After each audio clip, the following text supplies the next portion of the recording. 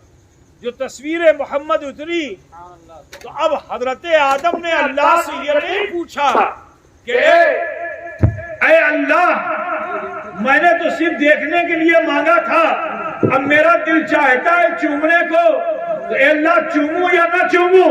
حضرت آدم نے یہ پوچھا نہیں، کیونکہ یہ ان کی طبیعت نہیں تھی، یہ ان کی عقیدت تھی.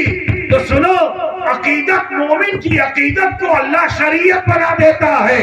برادران ملت اسلامیہ، اللہ نے دکھایا تھا اس لیے تاکہ آدم دیکھے، دیدار کریں، لیکن عشق نے کہا اے آدم یہ تو حبیب کبریا ہے، اسے دیکھنا ادب کے خلاف ہے، اسے چومنا ادب کے موافق ہے، کیونکہ جسے چاہا جاتا ہے اسے چوما جاتا ہے. سبحان اللہ، سبحان اللہ. زندہ باد.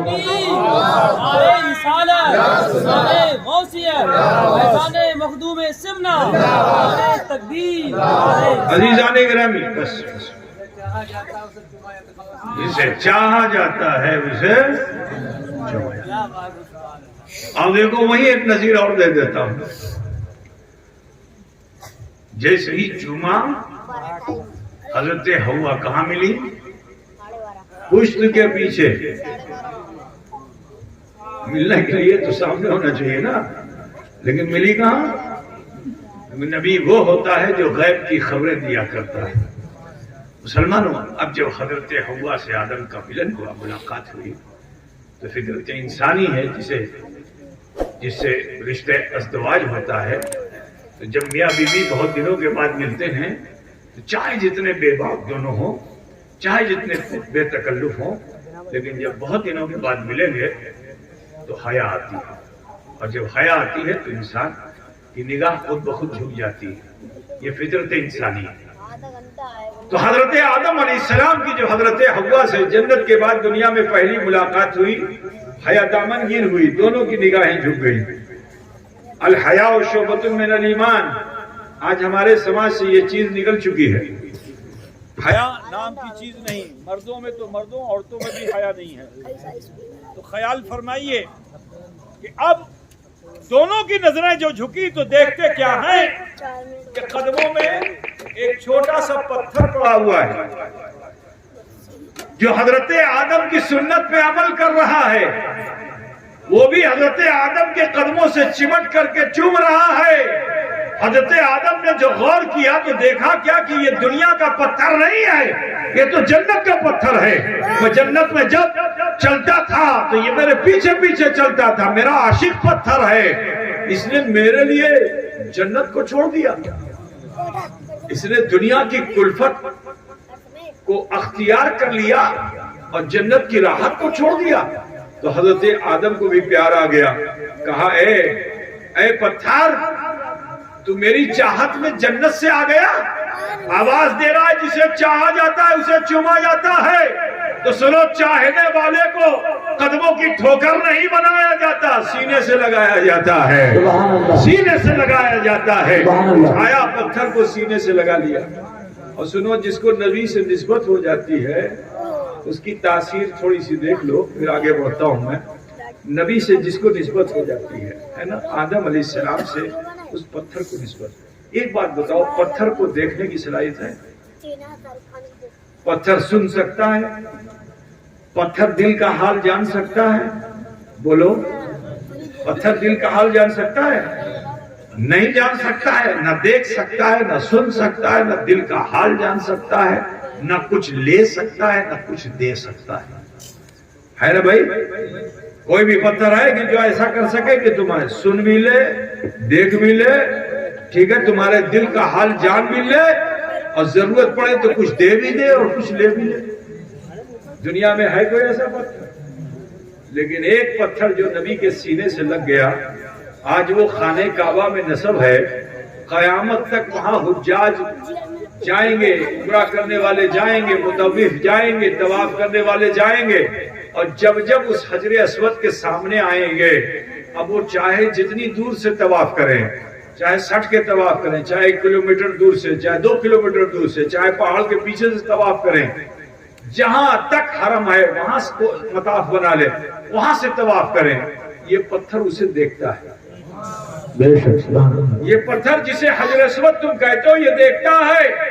کیوں دیکھتا ہے؟ کیونکہ اس کو نبی کے سینے سے نسبت ہو گئی، وہ نبی کے سینے سے لگ گیا تو اس میں دیکھنے کی ایسی صلاحیت ہو گئی کہ اگر تم دیوار کے پیچھے بھی ہو، آج لوگ کہتے ہیں کہ نبی کو دیوار کے پیچھے کا علم نہیں، ارے نبی کے قدم سے حجر لگ جائے تو وہ دیوار کے پیچھے دیکھتا ہے، تو جب حجر کا یہ عالم ہے تو خیر بشر کا عالم کیا ہوگا؟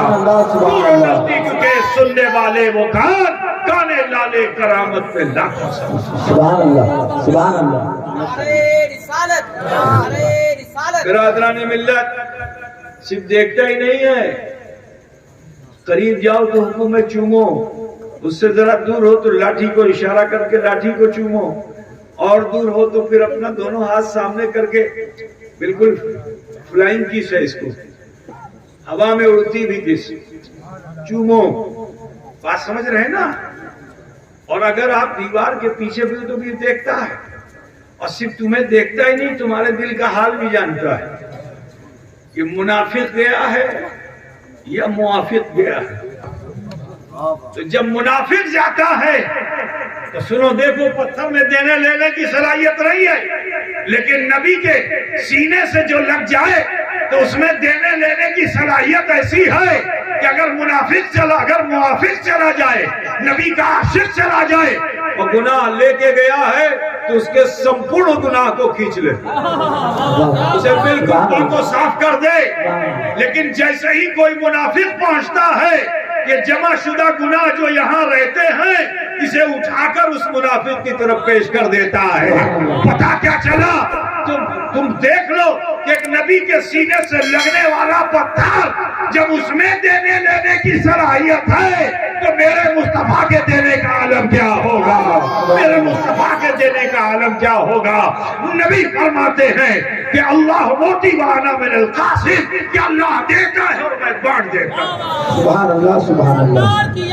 نعمتیں بانٹتا جس سمت وہ ذیشان گیا۔ اعلیٰ حضرت بریلوی کا اطراف ہے اس لیے شعر انہی کا پڑھنا چاہیے۔